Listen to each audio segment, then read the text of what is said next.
Olá, sejam bem-vindos aí a mais a nossa aula ou, digamos assim, uma mini oficina de extensão universitária de gestão e conflitos e ruídos organizacionais. Muito prazer, meu nome é Bruno e eu estarei aqui, falando um pouco mais sobre esse assunto em si. Eu gostaria de começar, falando um pouco sobre mim, né? Eu sou acadêmico em psicologia, pela Uniensino aqui em Curitiba. Já estou no quinto período, né? E também faço curso de gestão de recursos humanos pela Unifatesc, tá? Já estou terminando o curso, quase terminando. E o que eu gostaria de trazer para vocês aqui é muito importante e relevante a respeito aqui dos nossos, do nosso, da nossa psicologia organizacional, da nossa área organizacional, mas principalmente para o recursos humanos, para uma empresa, né? Que é a respeito desses ruídos e possíveis conflitos que isso pode trazer. Então vamos começar. O paradoxo da organização, moderna. Todo mundo sabe o que é a comunicação, mas muitas vezes a gente não sabe. Comunicação não é só aquilo que você está ouvindo. Comunicação não é aquilo que você está só vendo. Comunicação é também o que você está sentindo. E com esse avanço da tecnologia, nós tivemos outros meios de que essa comunicação, que nós conhecemos, a vocal, a comunicação visual, auditiva, através do nosso aparelho auditivo, Também tivemos aquela, agora, comunicação tecnológica da internet, aquele que você fala com um colega no WhatsApp, por exemplo, ou no Instagram, ou no Facebook, enfim, nesses meios de comunicação via internet que a gente tem hoje em dia, E também, claro, acontecem ruídos nessas comunicações.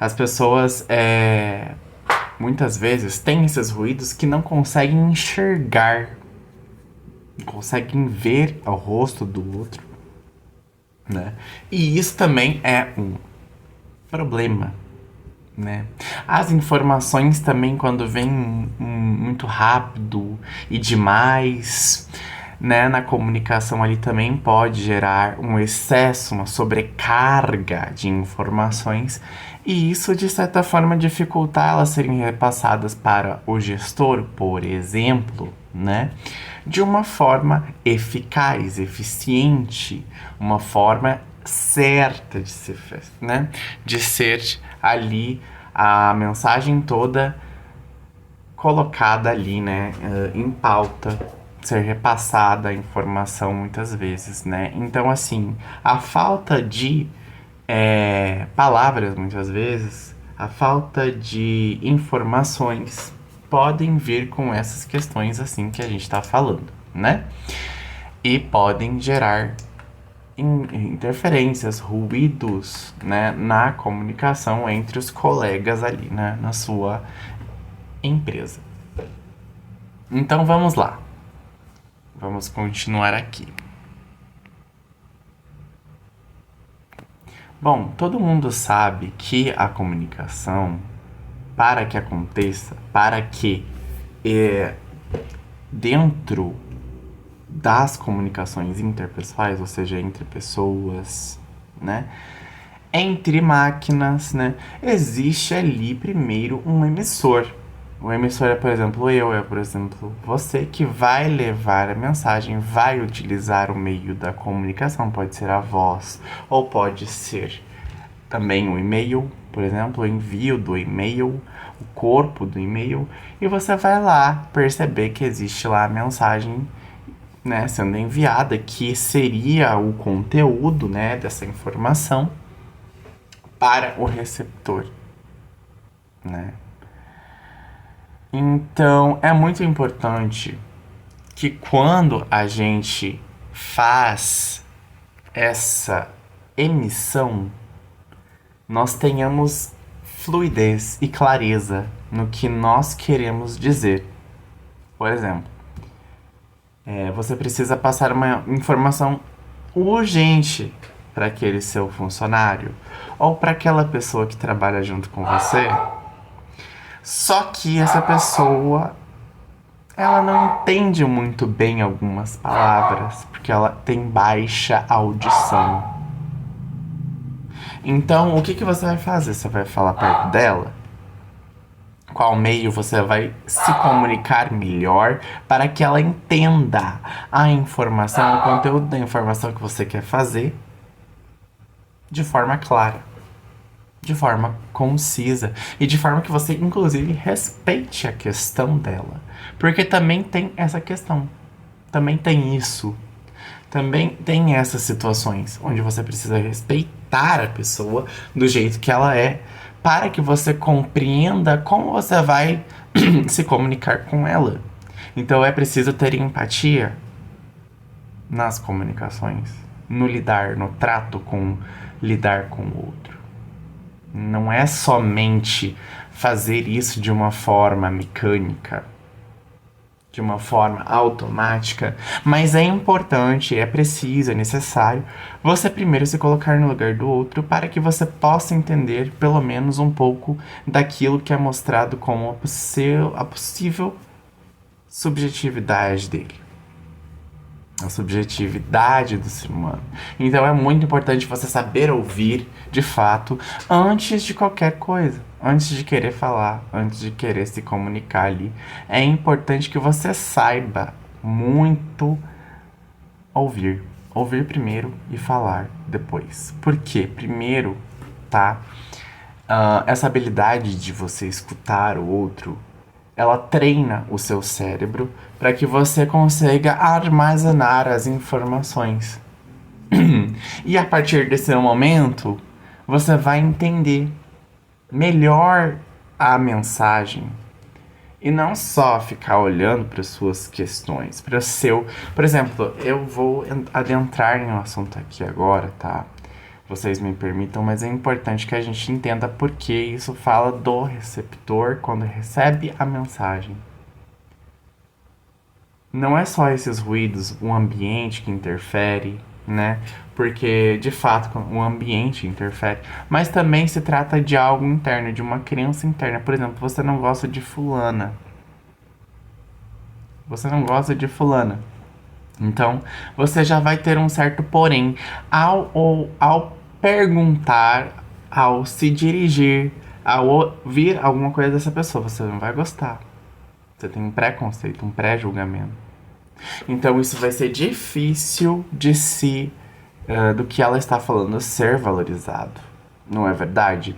Então é importante que a gente saiba lidar com essas questões pessoais e separar essas questões pessoais, porque isso também é um ruído interno teu que vai dificultar a comunicação profissional, muitas vezes, que precisa ser dito, precisa ser comunicado, precisa ser interpretado ali de uma forma ética, de uma forma profissional, de uma forma técnica, né? Com uma postura profissional, né? Então a gente vai ter que entender que muitas vezes você precisa largar de certas formas, de alguns preconceitos que você tem para que essa comunicação seja melhor sinérgica, né? De uma forma melhor, mais sinérgica junto com o outro. Porque o efeito Gestalt ali diz que cada informação precisa ter ali uma sinergia para ter o resultado, o propósito dela, muito importante, bem articulado, bem executado. Porque se você, por exemplo, você está em uma empresa onde os funcionários provavelmente não se relacionam bem, não se gostam, primeiramente é uma falha da gestão. A gente não vai discutir isso por enquanto, mas a comunicação também está falhando, porque não tem uma comunicação eficaz, uma comunicação assertiva, às vezes uma comunicação não violenta também, uma comunicação falta isso, falta essa comunicação entre esses funcionários. Então, existe ali algum déficit de comportamento empático, primeiramente, e a valorização, né? Então, assim, né? Segundo Matos, ali nota-se que empresas produzem mais com uma comunicação humanizada, uma comunicação humanizada, humanitária, humanológica, vamos colocar assim, humanística, né? Para que a gente possa entender que quando o funcionário se sente ouvido, ele se sente melhor para se expressar também. Ele gera um ambiente seguro, né? Então, assim, a gente já entende que essa falha também é vista quando o funcionário tem medo do outro, do líder, ou de se comunicar com o outro por causa de ameaças, de assédios morais, que vem acontecendo também, de falta, inclusive, de falta de interpretações daquilo que está sendo passado, sentimentalmente falando. Porque você tem que entender também que a comunicação, ela também é comunicada através do corpo. O corpo fala, o corpo se comunica. Então não basta você simplesmente ficar olhando pra você, o outro, e tentando entender, porque ele vai perceber que você não tá escutando de verdade. Você só tá ali olhando, mas seus olhos estão divagados, né? A sua postura está se mostrando um pouco inflexível sobre aquele tema. Então ele tá reconhecendo que você tá falando com o vento. Você tá só emitindo nada, não tem conteúdo, não tem embasamento. É importante a gente entender que ao levar a mensagem a gente tem que dar as explicações aprofundadas muitas vezes, porque às vezes elas podem ser objetivas para determinadas situações, para evitar dúvidas, né? Mas é importante que a gente também, às vezes, dependendo do assunto, a gente precisa trazer ali essas informações a mais, para que não sobrem dúvidas, não restam, não necessita de perguntar demais. Mas a gente também tem que entender que a comunicação assertiva, a comunicação também precisa ter isso também. Você entendeu? Então há uma necessidade desse equilíbrio. Entendem? Porque quando a gente percebe que a mensagem não foi muito bem recebida, nós temos que perguntar: por que eu não entendi isso? Desculpe, eu não entendi tal ponto. Você poderia repetir para mim, por gentileza? Você poderia falar para mim mais sobre isso? Porque eu não estou compreendendo muito bem. Eu teria que ouvir mais sobre isso para eu poder refletir, para eu poder armazenar. Não, nada contra você. Você se comunicou muito bem. Eu entendi a base que você quer fazer. Mas eu preciso entender um pouco mais porque para eu precisar me sentir seguro para levar para o chefe, por exemplo, para ter ali a informação completa para que ele entenda. E se o seu chefe não for muito pragmático, é claro que ele vai priorizar, vai perguntar para você coisas. Então é importante você já ter essa mensagem muito bem recebida, muito bem armazenada e fluida e clara, né? Ok? Entenderam? Entenderam exatamente o que seria a linguagem, o que seria o efeito Gestalt, emissor, mensagem e receptor? Vocês poderiam, por gentileza, dar exemplos aí nos comentários, para que eu possa ver se vocês conseguem simplesmente entender o que foi dito aqui, porque aí eu vou entender se a minha comunicação está sendo clara ou está sendo muito cheia de barulhos, cheia de ruídos, né? Então a gente entende que existem vários tipos de ruídos, como eu já trouxe aqui para vocês, né? As falhas no canal físico às vezes podem vir de uma ligação, né? Os canais técnicos aqui, eu vou mostrar para vocês aqui, ó, ruídos técnicos que tá aqui embaixo de mim. É uma falha, por exemplo, de quando você tá falando no telefone e vem aquele corte na ligação, e aí você não entendeu muito bem e o telefone desliga, e aí você fica pensando, mas o que ele quis dizer com isso? Esse é um problema muito, né, recorrente, porque devido a esses sinais de telefone são muito ruins, né? Então, às vezes, a gente tá num lugar lá e aquela ligação começa a falar, isso é um ruído técnico, é um ruído que todo mundo conhece, né? E todo mundo já deve ter passado. E os ruídos organizacionais é quando a gente não sabe lidar com o que qual é a hierarquia do outro, qual é a função do outro. Por exemplo, o outro tem um poder de voz dentro do nosso grupo, dentro da equipe, né? É um poder de grupo. Então esse daqui precisa dessa mensagem. Só que esse daqui vai passar a mensagem pro outro, pro outro, pro outro. E às vezes tem aquele telefone sem fio. As fofocas. Você incrementa, você cria dentro dessa comunicação algo que nem foi dito. E aí é complicado para você e complicado para os seus colegas, para os seus amigos, a sua família. Acontece isso em família também, saindo um pouco do âmbito da organização do trabalho ali, né? De parte de empresa, mas também tem os grupos familiares, também tem os irmãos, que às vezes eles se comunicam, mas é estranho. Não tem muito, não tem muita clareza, não tem muita comunicação também. Então acaba acontecendo esses defeitos na estruturação dessas redes organizacionais. Temos ali também os ruídos de atitude, que também poderia ser as gírias, poderia ser essas, como se diz, repetições, muitas vezes, de palavras, né, que podem, de certa forma, levar ao receptor, né, uma ideia errônea da mensagem, né?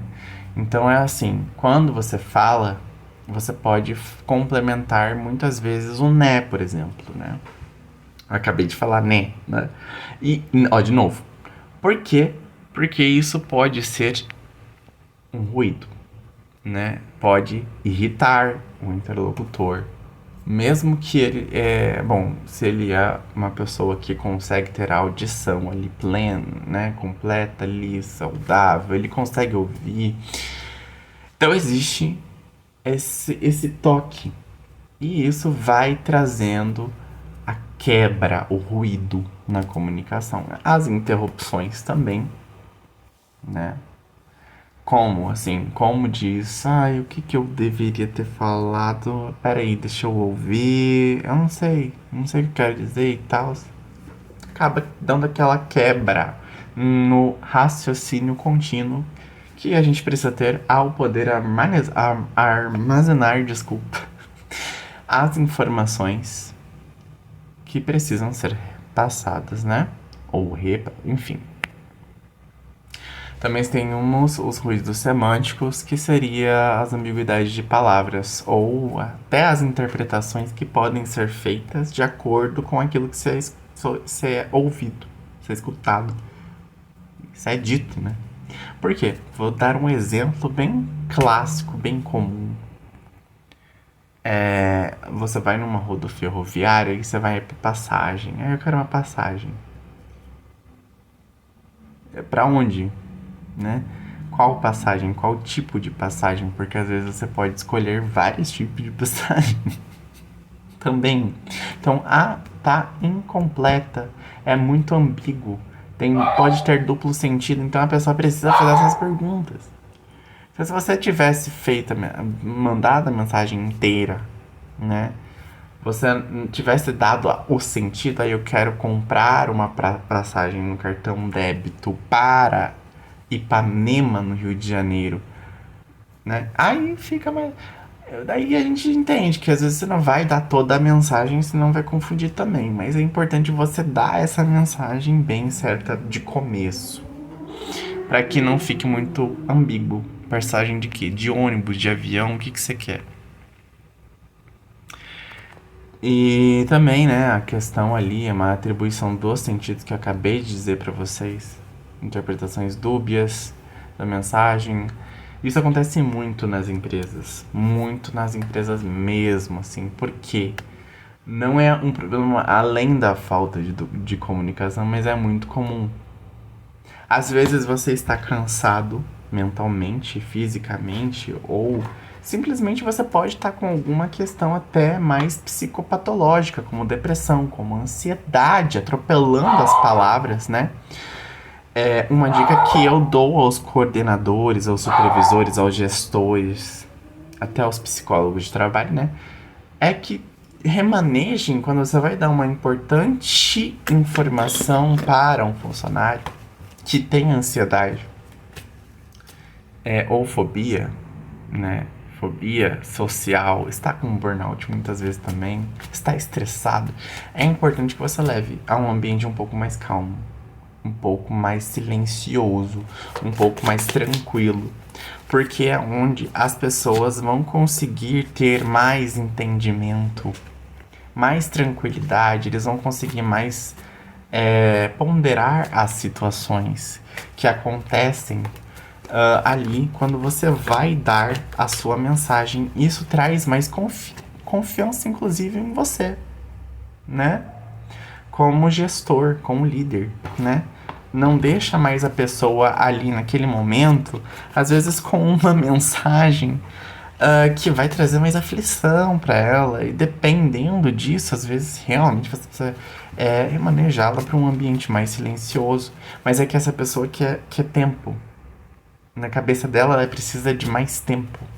Ela não tá fazendo tudo como ela quer, porque é o controle muito grande. No caso da ansiedade, né? E no caso da fobia, é quando ela realmente acha que ela vai ser demitida o tempo todo. Também temos esse tipo de pensamento. Então é importante que vocês, gestores, amigos, colegas de trabalho que são encarregados de mandar uma informação importante, entendam isso, né? Sejam empáticos nessas situações, para que não seja ali um possível ruído de conduta também, né? Então, geraria um atrito dependendo da sua postura. Ó, o meu professor de avaliação comportamental... Não, desculpe, avaliação... Também, né? Avaliação psicológica, né? Avaliação psicológica, né? Mas também acho que enfim. Ele sempre disse assim que é importante, né, a gente entender o tom. Ele fez até uma dinâmica na sala, né? Uma dinâmica na sala nesse período que eu estou, no 5º período de psicologia. E ele trouxe ali 3 pessoas que se fecharam, né?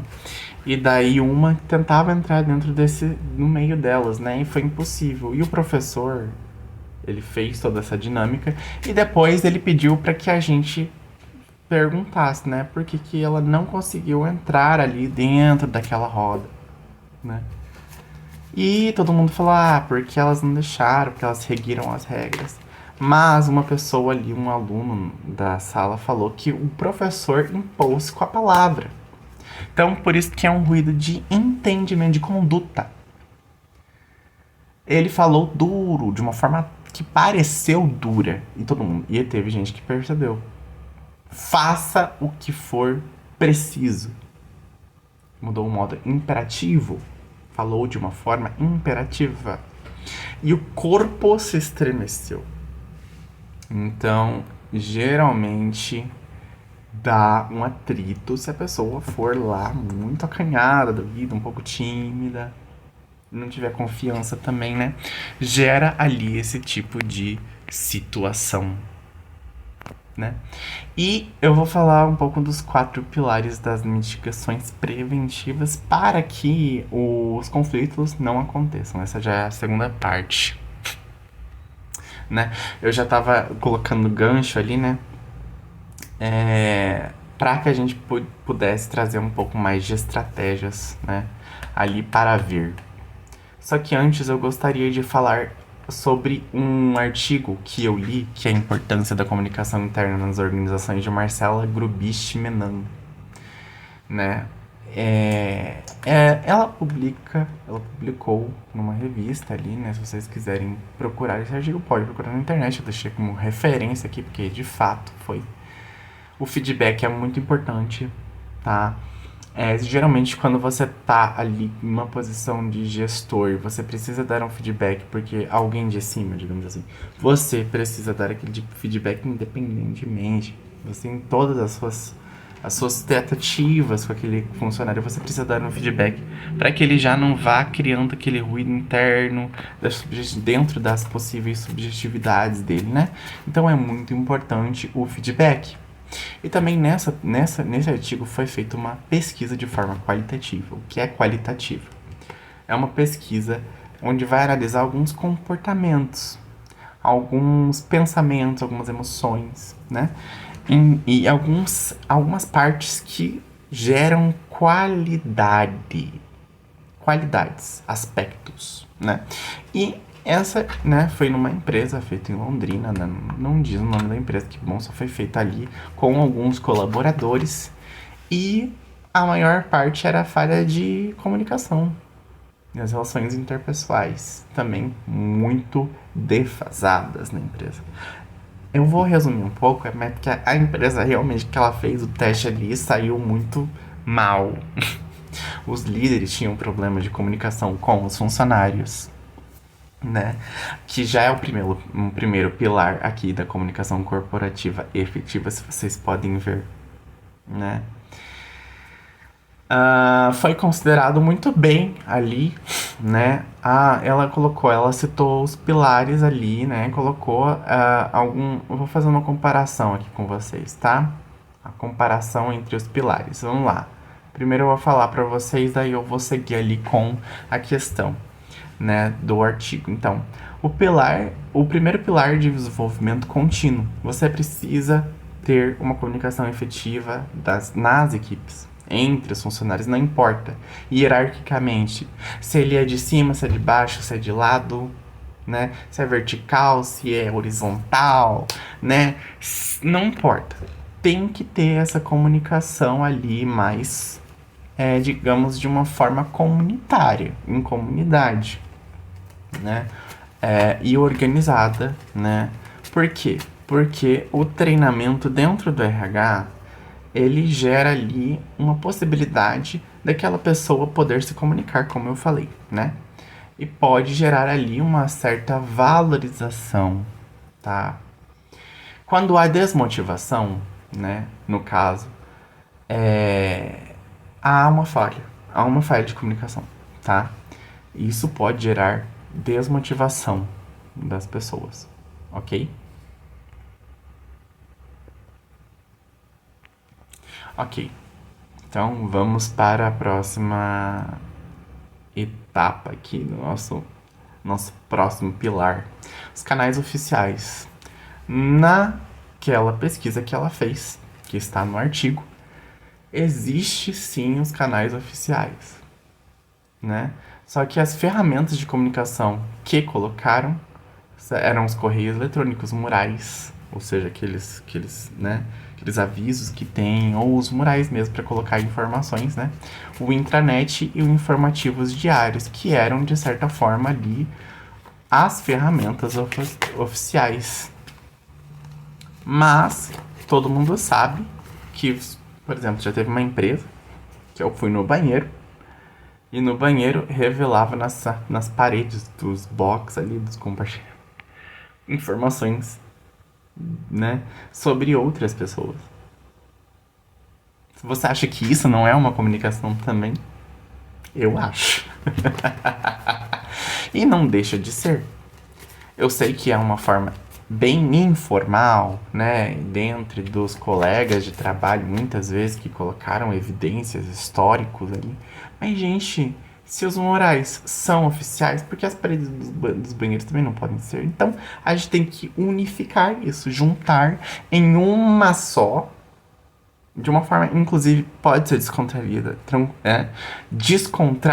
para que os colaboradores também possam ter o seu próprio mural ali, mas também de uma forma oficial. Aí sim que a gente vai entender que a comunicação daquela empresa também traz ali uma comunicação corporativa eficaz, efetiva, né? Vamos ver o terceiro pilar agora, né? Então ali existe o que eu acabei de falar também, né? Expor abertamente, mas em reuniões, tá? A gente não vai fazer isso assim, chega lá no ambiente ali, no setor ali, fala, gente, vem aqui, por favor, todo mundo ali em círculo, escutando o gerente. É uma forma que você pode ver, mas o ambiente tem que estar silencioso, tá? E expor em reuniões fechadas, exclusivas às pessoas, tá? Sem ruídos. Por quê? Ruídos externos, estou falando em influência, né? No caso, porque isso, né, evita transtorno. Os conflitos podem gerar ali. Eles podem surgir ali e devem. Porque quem não sabe que conflitos existem e sempre vão existir. E não é uma coisa ruim. Você não deve evitar conflitos, muito pelo contrário, eles vão existir. Você deve identificá-los e encontrar soluções criativas para que eles possam se desenvolver e se transmutar para algo que vai ser produtivo dentro daquela área, dentro daquela equipe, dentro daquele recurso humano. Daquele recurso, às vezes até técnico, científico, organizacional, lucrativo, financeiro, inclusive, né? Então é importante que vocês saibam como comunicar conflitos, né? Os ruídos muitas vezes geram esses conflitos, mas precisa ser dito qual que é esses conflitos. Vamos ouvir esse conflito para ver qual que é o ruído dele, a causa, né? E a manutenção da sinergia, desculpa, enfim, palavras muito, tá vendo? Nosso cérebro nos engana muitas vezes com as palavras próximas, hein? Essa é o atrapalhamento de palavras, né? Um embolo de palavras que também podem gerar, né, ruídos, constrangimento, inclusive. Constante entre todos os elementos e os processos do sistema. Então, esse pilar é muito importante porque a gente percebe que o debate, né, por exemplo, aqui ela colocou debater dúvidas em horários específicos, ter diálogo, são situações pesquisadas e comentadas pelos colaboradores da empresa que ela fez aquela pesquisa. E isso estaria dentro de uma comunicação efetiva, né? Porque aí geraria sinergia entre os colaboradores, as equipes, a liderança e a equipe, enfim. Então é importante ter esses pilares de sinergia, tá? O quarto pilar. Ok?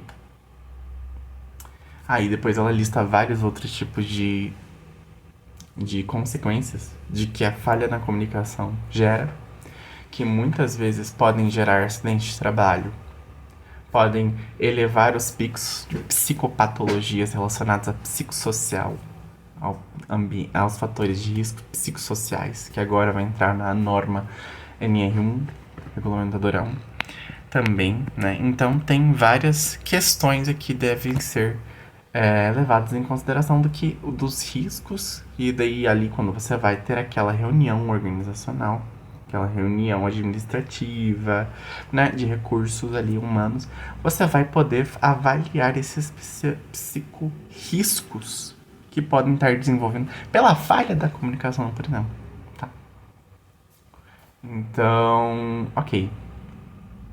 Aqui é uma estratégia para evitar, né? Evitar que esse conflito vire vários, né? Porque a gente tem vários tipos de conflitos. Nós temos muitos conflitos. E cada feedback desse conflito pode ser positivo também, mas pode ser negativo. Caso você haja de uma forma específica e diferente. Então, aqui, dentro daquela reunião, dentro daquela análise, daquela avaliação que você vai usar, né? Você pode usar qualquer avaliação de riscos psicossociais ali dentro da empresa, em que inclusive já vai encontrar ali a avaliação, por exemplo, tem aquela avaliação que é a avaliação de motivação do funcionário, né, de produtividade. Muitas vezes vai mostrar, tá? Vai mostrar ali exatamente o que tá acontecendo, ou o que possivelmente é uma hipótese que você vai captar ali dentro de que podem estar acontecendo, né? Mas quando você perceber ali qual que é o tipo do conflito, você vai perceber como você consegue intermediar aquilo, né? Então vamos ver os tipos de conflitos que tem. Desculpa, gente, acho que eu saí do slide um pouco, isso foi um ruído, foi mal. Bom, nós temos 3 tipos de conflitos mais importantes aqui, dentro das comunicações grupais ou organizacionais, né, nas empresas. Que seriam os conflitos interpessoais, que são divergências de opiniões, interesses ou valores entre indivíduos ou grupos dentro da organização, né? Ou seja, pode ser gerado de acordo com uma visão subjetiva da pessoa. Pode, uma crença que a pessoa tem. Pode, uma visão que a pessoa tem da empresa, do valor da empresa, do propósito, da missão, que não deveria ser porque aquilo. Mas o outro está confrontando, porque defende que a empresa está certa, que a empresa está certa em querer fazer aquilo desta maneira ou de outra, e aí gera esses conflitos, os conflitos interpessoais. Mas isso sempre é dividido por causa dos valores, né, dos indivíduos dentro dos grupos, né? E tem os intergrupais, as disputas entre diferentes grupos, ou departamentos, ou setores, ou equipes. Que isso pode também falar daquele telefone sem fio. O telefone sem fio dentro das empresas é muito geral. Desculpa, gente, acho que eu realmente tô clicando errado aqui. Então, isso também pode acontecer por causa desses conflitos de telefone sem fio, né? O telefone sem fio diz que me disse. Ou seja, você me disse uma coisa, eu inventei qualquer coisa porque eu não entendi o que você falou, passei para aquele grupo lá, ou eu posso fazer isso de propósito também porque eu não gosto da fulana, né? Nada ético, nada legal, nada importante, nada interessante, mas acontece muito, né? É corriqueiro. Também por falta de reuniões, da valorização, da empatia, da prevenção do próprio bullying organizacional, porque existe um bullying organizacional. Se vocês sabem, o bullying organizacional, ele é muito presente nas empresas, né? Com um preconceito também, que surge desse bullying organizacional, ou daquela famosa inveja, daquele famoso puxa-saco do chefe, né? Então a gente já tem várias questões aí, vários fatores que a empresa, se ela não for de cultura tóxica, que a gente tem uma empresa de cultura tóxica que visa o lucro, e também a gente entende isso como uma opção, mas não é uma solução humanitária, humanística, né? Então, acontece ali a metodologia preventiva e a gestão de ruídos. Quando você coloca nessa caixa e começa a destrinchar, a analisar, pode ser feita até entrevistas individuais. Vocês sabem como lidar com as pessoas, com vocês que já estão trabalhando no RH. Vocês sabem que tem ali uma entrevista pessoal com cada colaborador para ver qual que é o feedback que eles dão em relação a determinado tempo que eles já estão na empresa. E às vezes vocês percebem que eles mesmos vão até lá e comentam com vocês. Aí já é uma ideia para vocês armazenarem. Não façam só a parte burocrática do RH, porque isso não funciona. Não ajuda, né? Não adianta a vocês, porque depois vocês vão ter que ser responsáveis por aquele ruído de novo. Ele vai voltar. E daí, quando você destrincha, você coloca em ação dentro daquela reunião, dentro do bem-estar, priorizando aquele colaborador, você já entende que existe ali uma solução melhor para o que está acontecendo. Então você já pode colocar em prática ali aquela intermediação daquele conflito, né? De um feedback bem mais assertivo, né? O conflito intragrupo é divergências dentro de um mesmo grupo de trabalho, como conflitos de tarefas, relacionamento, processos e valores. Esse é o mais comum, né?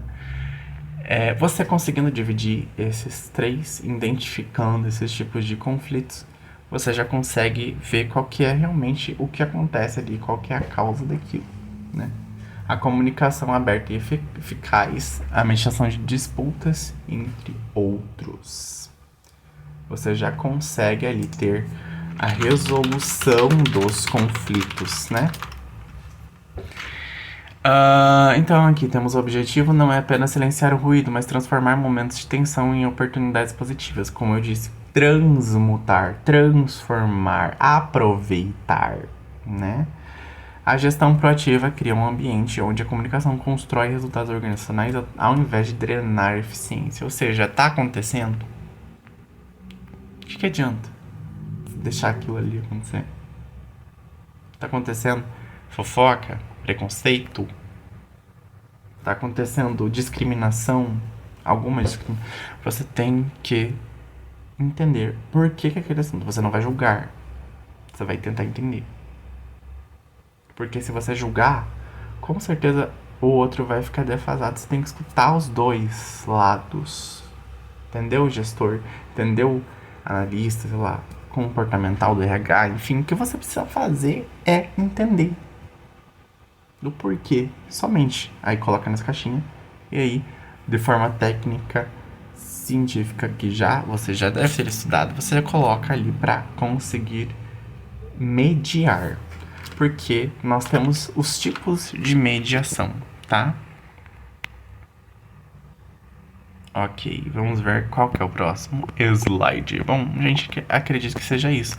Mas eu gostaria de trazer mais uma coisa para falar para vocês, tá?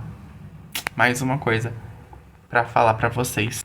Que eu vou trazer para vocês um pouco sobre os tipos de mediação que vocês podem fazer para que esses conflitos sejam reduzidos ou, de certa forma, até cessados.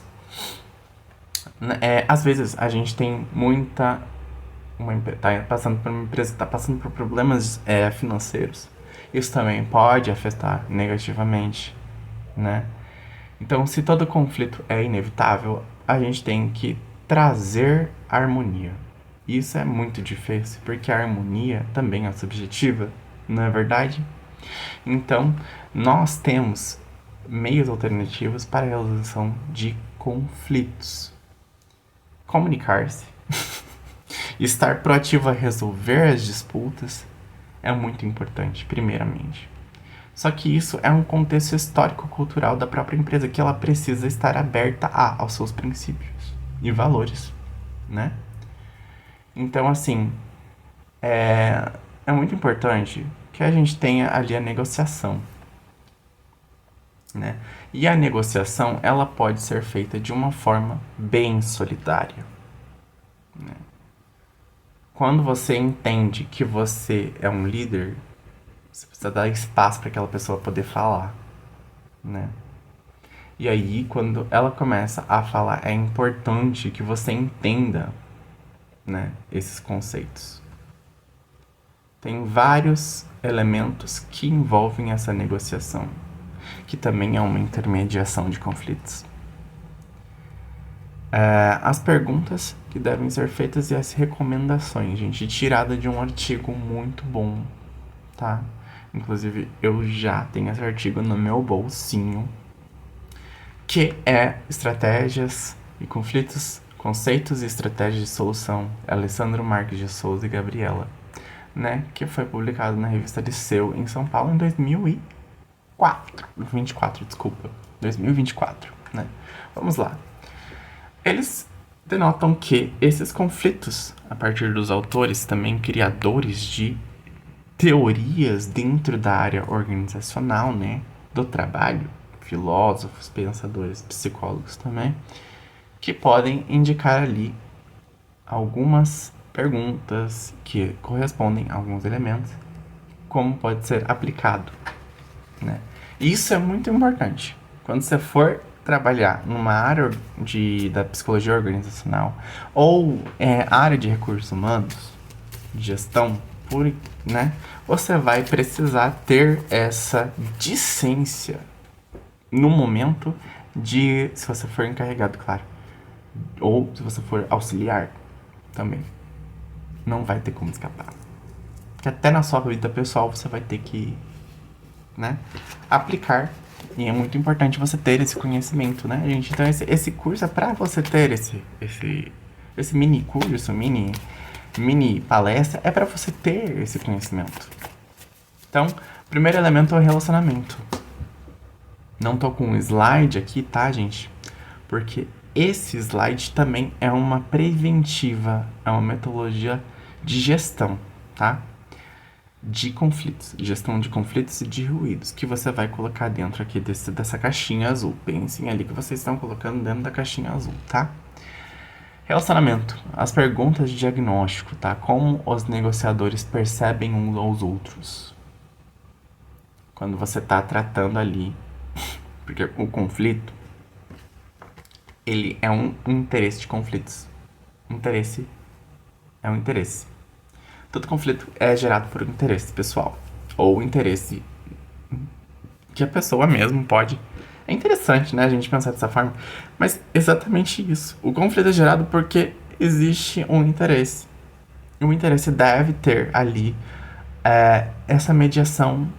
Porque quando você tem um interesse e o outro tem outro, a gente precisa negociar para chegar num patamar um pouco próximo daquilo o que é esperado de um acordo, né? De um acordo, a gente tem que entender isso também. Construa uma ligação e um bom relacionamento profissional com os demais negociadores. Colabore. É importante que você precisa mediar esses dois colaboradores ali no momento que eles estão tentando negociar esses conflitos, esses interesses pessoais que geram conflitos. Então coloca ali na caixinha. Já entende o que eles querem falar. Ah, é porque fulana pegou meu pão de queijo. Eu vou inventar. Ah, então, fome. Tá. Horário. Que horário que foi? Então, como os negociadores percebem uns aos outros? Ah, fulana pegou meu pão de queijo porque ela é uma gulosa. Tá. Vai colocando na caixinha, né? Ela é gulosa. Ah, tá. E o outro? Ai, ela não quer compartilhar comida. Egoísta. Ela falou que é egoísta? Falou, então coloca ele. Né? Tá, outro elemento é a comunicação. A comunicação é ineficiente, dissimulada, unilateral. Os negociadores estão dando ordens uns aos outros, ou seja, ela deveria ter me pedido antes de eu ter pegado o meu pão de queijo. Estabeleça uma comunicação bidirecional e acessível. Informe, escute, seja confiável. E não faça promessas confusas, ou seja, fulano, você vai ter que dar um pão de queijo pra ela e a outra vai ter que dar o pão de queijo pra você. Não, você vai ter que chegar num acordo em que as duas vão ter que ter o mesmo direito de ter esse pão de queijo. Ou você vai ter que chegar num momento onde as duas vão ter que acordar de comprar o pão de queijo juntas. Isso vai depender da relação e da comunicação. Então tá. E dos outros elementos a seguir. Interesses, né? Estão fazendo exigências, afirmando suas posições. E às vezes elas não estão querendo falar. Que uma, às vezes, não gosta da outra. Também pode ter essa hipótese. Ou querendo falar que uma que gosta, inclusive. Tem essas coisas também, porque a gente é muito complexo como ser humano. Então a gente precisa entender o que eles estão querendo de exigências, afirmando e escondendo os interesses reais, deixando em segredo. Qual é o segredo? O que é não dito ali? Mas a gente tem que respeitar, né? Então é importante respeitar esses interesses, analisar e informar os interesses. e não precisa informar ou revelar o valor que atribui aos seus objetivos, né? O elemento opções, né? A negociação parece um jogo de soma zero em que cada lado precisa escolher entre ganhar ou perder. Geralmente quem ganhou o pão de queijo foi a que comeu, né? E a que ficou sem foi a que não... Tem isso muito, né, nas empresas, onde as pessoas colocam coisas na geladeira e daí depois vem alguém e fala: ah, quem comeu a minha marmita? Ninguém sabe. Ninguém quer ser cúmplice, né? Então, alguém perdeu, né?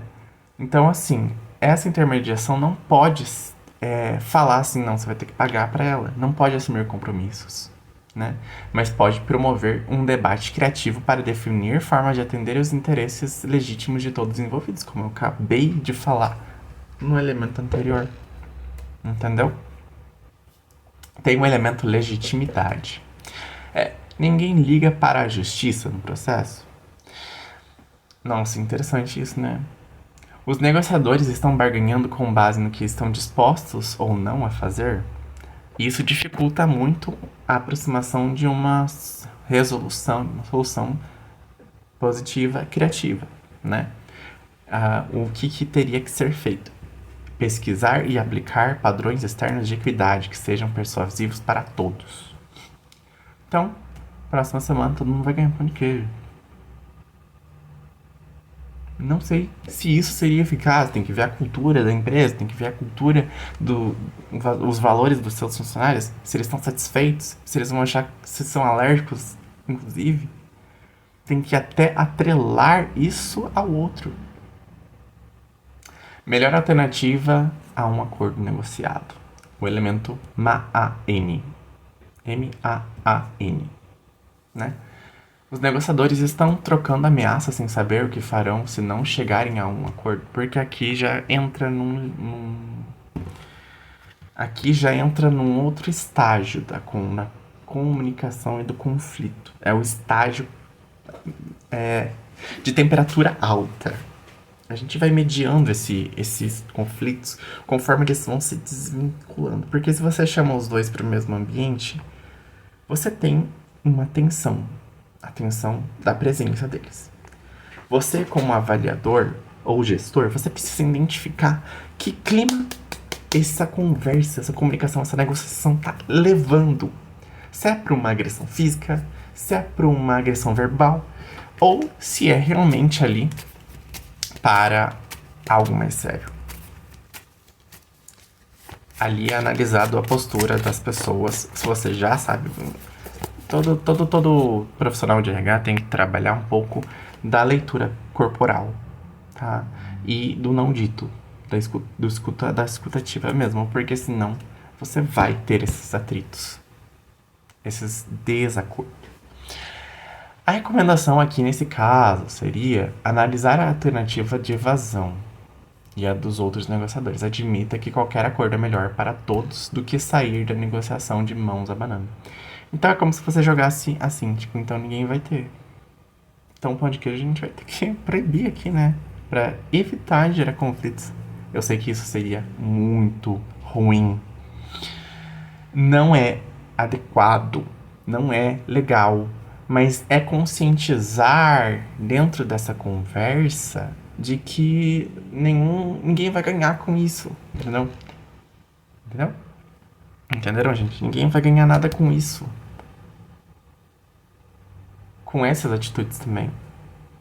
Não vai beneficiar ninguém. Então, os dois perdem. Os dois perdem quando existe essas ameaças, né?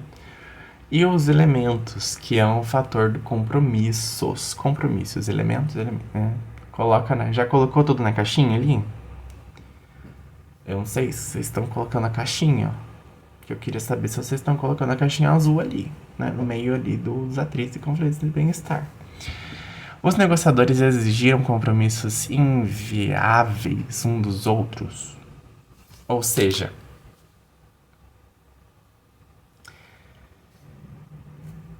vamos continuar. Nenhum deles elaborou versões preliminares dos compromissos que estavam dispostos a assumir, que a gente já entende que tem um acordo chegando ali pelo intermediador. A recomendação era formular compromissos justos e realistas para cada lado. Ou seja, se cada um pegou o pão de queijo, se uma gosta e a outra também, então a gente coloca o pão de queijo ali na lanchonete para comprar. Se não tiver uma lanchonete, a gente dispõe pão de queijo por um tempo, até aquele conflito ser cessado. Se isso não dá certo também, porque a gente coloca e substitui o objeto pão de queijo por outra comida, que seja bom para as duas. Ou a gente disponibiliza um vale pão de queijo na empresa. Que tal? Não tem. Ah, isso seria o ó. Ai, que delícia. Eu adoro pão de queijo também, tá? Quem não gosta? Tem gente que aderiria e ficaria equalitário. A gente tem que entender. E tem que colocar na caixinha. Colocou na caixinha? Ai, meu Deus, resolveu. Todo mundo tá comprando pão de queijo lá. A mulher não tá mais roubando porque ela tem pão de queijo ali na mão dela. E ela paga por isso. Então a gente já entende que é uma coisa justa. Ela não vai roubar porque ela consegue acessar aquele pão de queijo, né? Pão de queijo acessível, pelo amor de Deus, gente. Financeiramente acessível, né? Hoje em dia, cada pão de queijo com 10 reais não dá. Então, as situações que podem ser uma resolução de conflito. Claro que muitos vão ser diferentes. Nenhum conflito vai ser igual ao outro. Mas todos vão ter um fundamento, vai ter um certo tipo de porquê, né? Então, é bom destrinchar. E a negociação, né? As duas partes serem responsabilizadas. Nenhuma pode ser beneficiada. E as duas vão ter que entrar em um acordo, sim, que os dois têm que se encaixar. Os dois fatores têm que se encaixar. Os objetivos, as barreiras têm que ser expostas. E há uma conciliação, né? E tem que ter uma conciliação. Senão alguém vai ser ferido emocionalmente e psicologicamente. Isso não vai afetar somente os colaboradores. Muitas vezes tem que encerrar e trazer ali outra metodologia. Muitas vezes até uma... Eu não gosto de falar de advertência, gente, porque eu acho que a advertência não ajuda ninguém a entender as suas próprias, né? Seus próprios... mas às vezes até uma perda de um bem, né? O que mais as empresas fazem é isso. Caso o colaborador roube do outro, será administrado um desconto, uma advertência, um afastamento. Isso é um método punitivo em que as empresas optam para tentar resolver os conflitos, mas nem sempre supera, nem sempre causa a conciliação entre eles, porque vai continuar acontecendo. É paliativo, não é preventivo, não é. O que é preventivo a gente vai fazer em reuniões, né? Entendendo que a geladeira ali, cada um tem a sua comida, até incentiva esses colaboradores a levarem suas próprias comidas, porque senão fica um comendo fora, o outro... E isso causa desigualdade interna, emocional, né? Às vezes não tem o que comer, então a gente, né, coloca essas questões aí mais preventivas para que não aconteçam. O importante é prevenir. Isso, a cultura tem que estar alinhada com esses conceitos, essas maneiras, essas formas de, tá? Gente, então é isso. Eu agradeço pelo tempo, né, que vocês estão aqui ouvindo toda essa aula e tal. As minhas referências, tá? Eu vou deixar na descrição do vídeo. São várias referências, inclusive. Mas eu vou deixar na descrição do vídeo que eu não vou conseguir mostrar no slide. Eu sei que isso não é muito legal. Mas as referências que eu usei aqui vão estar na descrição. Então, vejam, leiam, se aprimorem, tá? Mas principalmente, dentro de uma organização, sejam aqueles que não julgam, que contestam as coisas quando há necessidade, e sim também, tá? Porque também aquele que está comumente calado, muitas vezes não se sente bem e erros acontecerão. e que poderão virar uma bola de neve depois, né? Então você não pode ficar calado, não pode, e nem o seu coleguinha. Por isso que a comunicação eficaz na comunicação, que é esse que eu coloquei aqui, corporativo efetivo, engloba a primeiro pilar. Ok, gente? Beijos pra vocês. Até uma próxima. Eu agradeço por todos.